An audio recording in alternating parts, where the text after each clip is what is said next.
So let's move into amino acids. I'm going to go slow so that you have the PowerPoints ready for next week, okay? So amino acids. So amino acids are going to be the building blocks of proteins. Okay? Proteins are going to be very important. You're going to see them in molecules of cells. They're going to follow you. You're going to read research papers, and you're going to see that research papers are going to talk about receptors. They're going to talk about enzymes. They're going to talk about even some hormones have amino acids on them. You're going to see that they are very important for a lot of biological processes. You're going to see that a lot of the diseases are caused by mutations on either enzymes or receptors. If you have mutation on an amino acid that is part of an enzyme, it might slow down the catalysis that the enzyme enables. You can see that sometimes it just speeds up the catalysis, and that can also be an issue. You can see mutations on receptors, and mutations on receptors are going to change the way that a molecule interacts with a cell because the receptor is either activated or deactivated. Okay?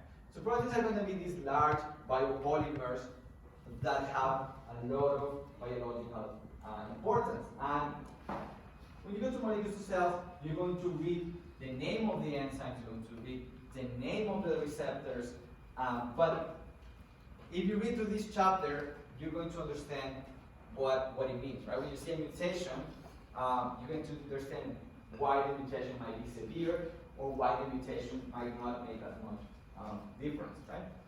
You're going to see that some amino acids are going to be basic, some amino acids are going to be acidic, some amino acids are going to be polar, some of them are going to be non-polar, so they're going to be more hydrophobic, right? You can imagine that if a catalysis requires an acidic amino acid, and the amino acid is transformed into a basic amino acid, that mutation is going to be very bad for the catalytic work of the enzyme, right?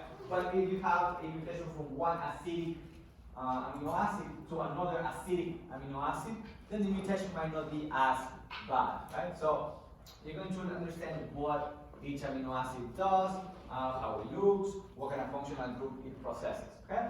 All right, so proteins are made of amino acids. We're going to talk a little bit about proteins, but we're going to focus more on the amino acids themselves. They're going to be called alpha amino acids, and I'm going to explain why in a little bit.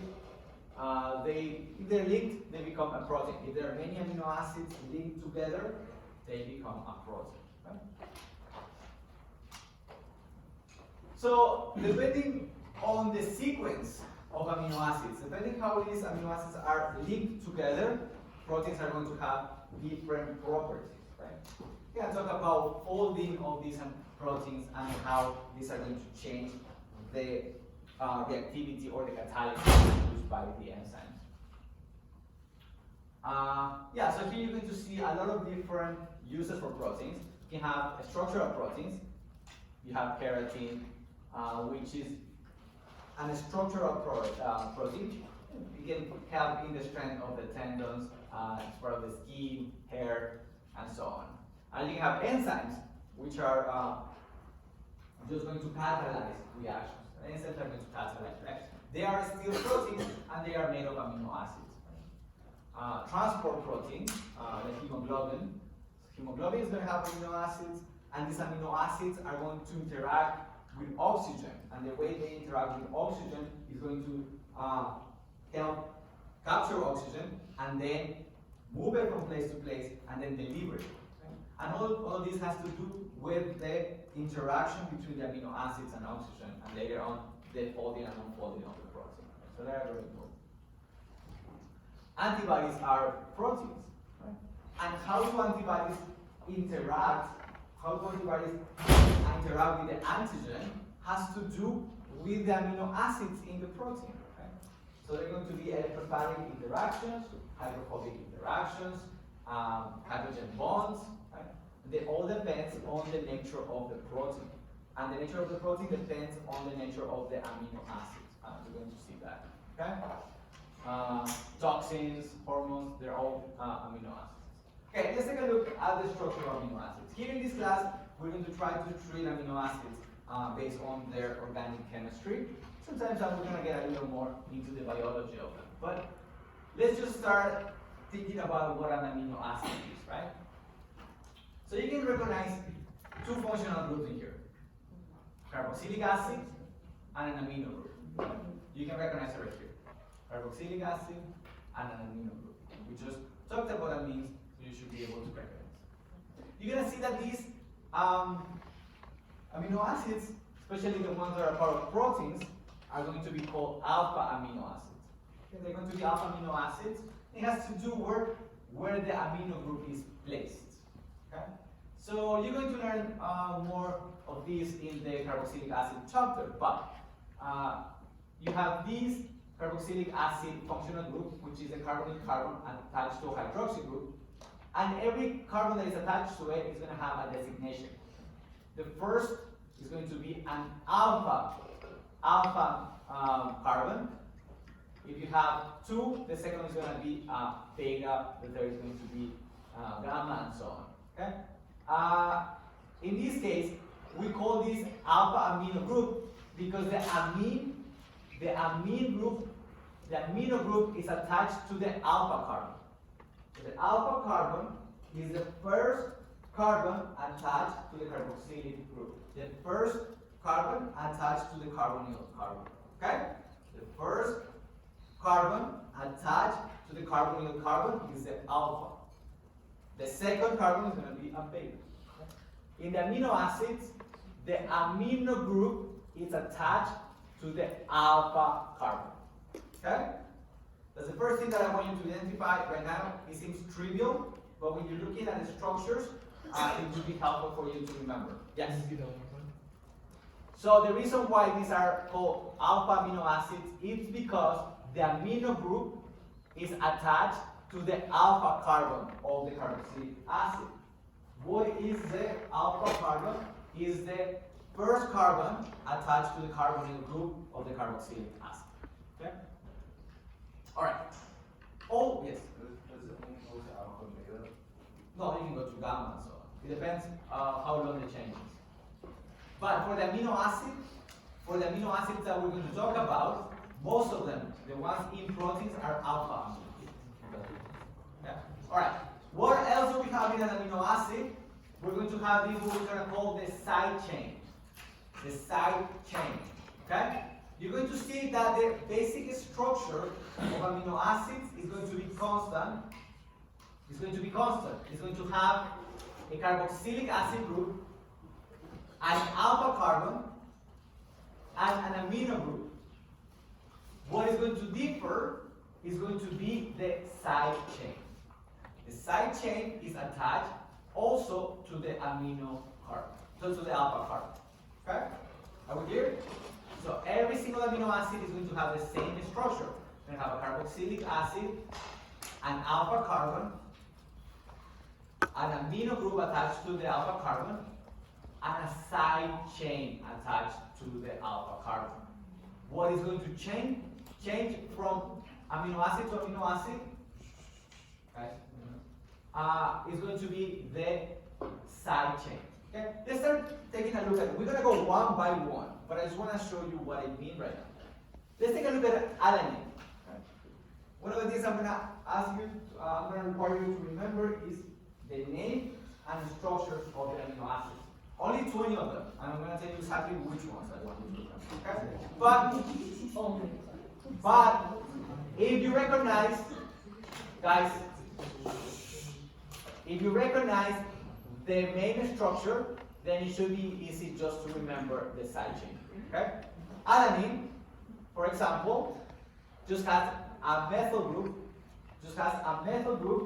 attached to the alpha carbon. So the side chain of alanine is a methyl group. Okay? So you can already see that this is a non-polar, non-reactive side chain. It's going to be mostly hydrophobic, it does not interact well with water, it's non-polar, so it's going to be just an alkyl group. It's going to be the side chain. Serine, and we're going to go through each one of them. Serine is just this methoxy group. Serine is just this methoxy group. So it's just a methyl group that has a hydroxy group attached to it. This is attached to our main structure of the amino acid. Glycine is the simplest one of all of them. The side group is just a hydrogen. Glycine just has a side group which is a hydrogen. Cysteine is going to have this thiol group in a methyl group attached to the alpha carbon. Okay? Cysteine is just this methyl group with a thiol functional group attached to it. Okay? So you already can see that some of these are going to be polar, right? You have a hydroxy group and you have a thiol group. These are going to be polar. Cysteine and serine are going to be polar because they have either a hydroxy group or a thiol group. Valine is just going to have a alkyl group. It's going to be an alkyl group. Okay? Now we're going to go through every single one of them, and I want you to look at the functional groups, identifying either as polar, non-polar, basic, or acidic. Okay, that's important. It's going to follow you throughout your career with it. Okay, so I told you that a polymer of amino acids is going to be called a protein. I know a protein is usually a long polymer of amino acids. Sometimes you're going to see the word peptide. Peptide is also just a polymer of amino acids. Peptides are usually shorter than proteins. Proteins are usually, they already have some kind of function, whereas peptides are just polymers of amino acids. If you get them confused in my class, it's not as important. Peptides are just shorter polymers of amino acids, whereas proteins are longer. They usually have multiple peptides on them. But for my class, it's not as important. They are attached, and they make the polymer by this peptide bond. Okay? It's also, you can recognize it already. What kind of functional group is attaching these amino acids? You have a carbonyl carbon and an amino group. You have seen this before. It's called an amide. Okay? It's an amide. So sometimes you're going to see this being called an amide bond. Amide bond. You have the carbonyl carbon attached to an amino group. Right? You recognize this as a carbonyl carbon, and you recognize this as an amino group, right? So this is where, just take a look at where these polymers are being bound. Right? So you're going to have this nitrogen attacking this carbonyl carbon and making a carbonyl carbon nitrogen bond. Okay? We have seen this. We have seen formation of amides before, right? So this is just a very long and complex amide in reality. Okay? So this is where you have the formation of the bond between each amino acid. Okay? And notice here you have your side chains conveniently located in the alpha carbons of your amino acid units. So the characteristic of these side groups is what is going to dictate the functionality of these peptides and proteins. Okay? So another thing that you're going to notice is that each individual amino acid, except for glycine, remember the glycine has a hydrogen, every single other one is going to have an heterogenic center. Okay? So you can actually calculate the RS configuration of these amino acids. Most of them, except glycine, are going to have an S configuration. You can see the S configuration of these amino acids. Okay? And you can go home and you can do your RS configuration system to make sure that this is true. But I'm telling you as a fact that all of them are classified as S. Okay? Now you're going to learn a little more about this later on, but they are also classified as L amino acids. And they're classified as L amino acids because of the positioning of these oxidized and amino groups in the chain, in the visual projection. Okay? So here you have alanine, and you're gonna learn this later on in the carbohydrate unit. But I'm just telling you right now that all amino acids are L orientation. All amino acids are L orientation, and they have to do with the orientation of glyceraldehydes. We haven't gotten into that. Yeah. But what I do want you to remember is that all amino acids are S configuration. That's what I care about. Okay? You're going to see that. You can see in the book, or you're going to see later on in other classes that you're going to remember that the L amino acids are the naturally occurring amino acids. But for my class, I want you to remember that they are S.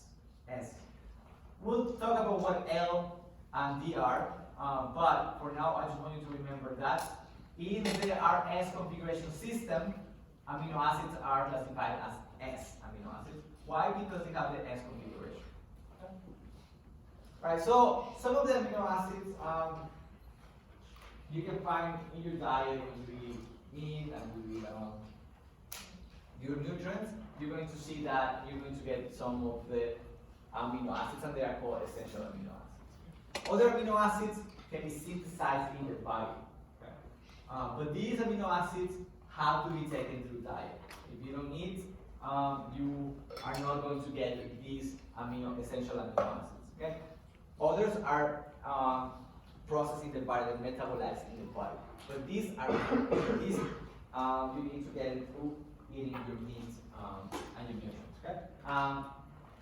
Okay. So let's start taking a look at what I really care about. I'm telling you, I'm going to try to treat this unit closer to the organic chemistry as possible. Okay? So one of the things that you need to remember is the classification. Of the side chains of your amino acids. The classification of your side chains of the amino acids. Why is this important? Again, because amino acids are the functional groups that are involved, or the side chains of the amino acids are the functional groups that are involved in the catalysis performed by enzymes. They are involved in recognizing molecules when they are receptors. So they are very important. They are going to have a functional role in proteins. Okay. So first, let's take a look at the non-polar amino acids. Okay. So glycine, the side chain is just a hydrogen. And it's not polar. Okay. So if you had a polymer, just made out of glycine, this that is non-polar, this peptide, this polymer, would be hydrophobic because it has no polar unit on it. Alanine, it has just a methyl group. As the side chain. Okay? You have valine, again, just an alkyl group on it. It's going to be non-polar. There's no polar bond on the side chain of the amino acid. Leucine, again, just an alkyl group. A 4-carbon member alkyl group. Isoleucine is just an isomer of leucine. Isoleucine, just an isomer of leucine. Again, just an alkyl group.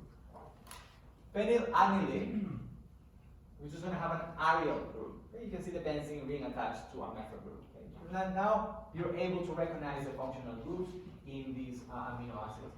Here you're just going to have an aromatic group, a benzene ring attached to a methyl, which is attached to the alpha carbon of the amino acid. Proline, you can see that is a cyclic structure, and is making a cyclic structure between the alpha carbon of the amino acid and the amino group of the amino acid. This gives extra rigidity. It's very rigid. Okay?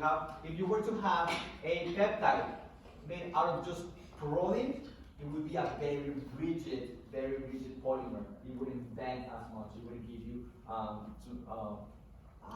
flexible secondary structure. Okay, very rigid. Okay. So again, take a look at the side chain and remember their properties, right? So if you had a mutation,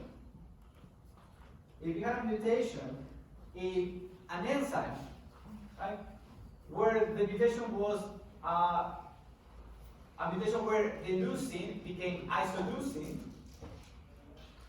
the mutation wouldn't be as profound, and the effect of it wouldn't be as great because you are changing an alkyl group into an alkyl group, a non-polar group into a non-polar group. Okay, so it wouldn't be as profound. Okay, now you're also going to have side chains that are polar. Okay, so if you have a side chain that is polar, it means that the protein, if you have a peptide out of just polar amino acids, these would dissolve well in water, right? Because it's polar. This is important because you're going to see later on that you're going to have in your cells transmembrane proteins, where the part of the protein that is part of the cell membrane, which is just lipids, which are hydrophobic, is going to be made out of just non-polar amino acids. And then the part that is exposed to the solvent, either to the cytosol or to the outside of the cell, is going to be formed out of polar amino acids, because polar amino acids can dissolve well in aqueous solution. Is this making sense to you? So I'm just selling you the idea that these side chains have an effect on the behavior of the overall peptide or protein. Okay? So let's take a look at the page.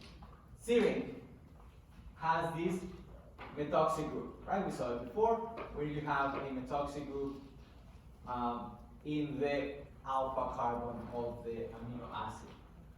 So you have a hydroxy group, which is polar. Okay? Now threonine again has this ethyl group on it, where the functional group of the side chain is a hydroxy group. Tyrosine has a phenyl group in here. Tyrosine has this phenyl group where you have the hydroxy group on the aromatic benzene.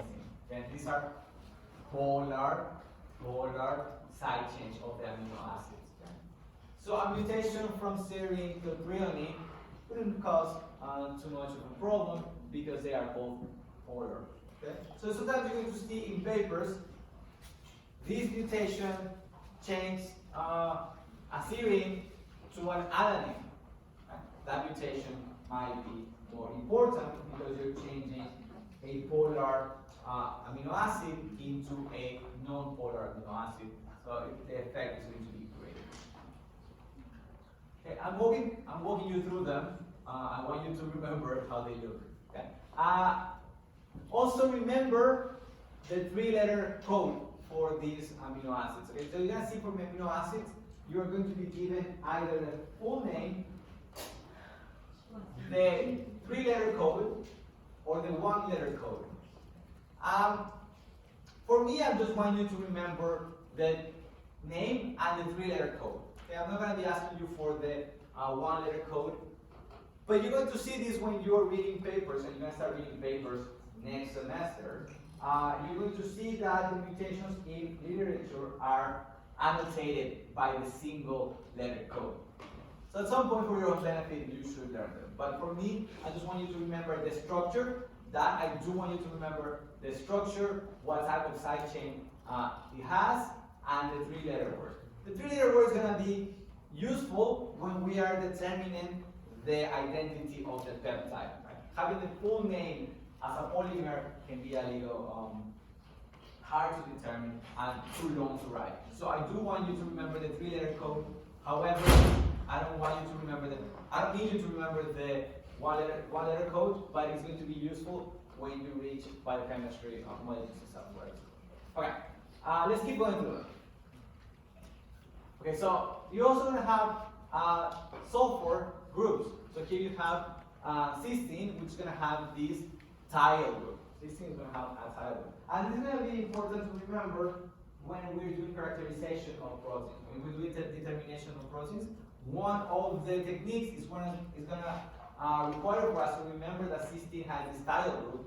You're going to learn later on that you can make a sulfur-sulfur bond with any other cysteine group. Okay? So that this is going to help us determine the secondary structure of the protein. Okay? We're going to get to that. I just want you right now to remember the functional groups in the side chains of the amino acids.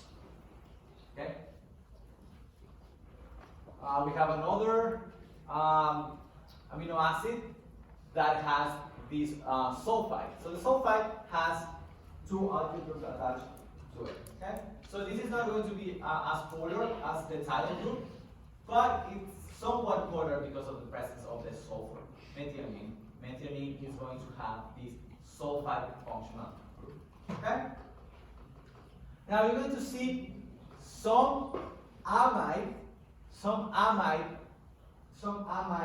functional groups.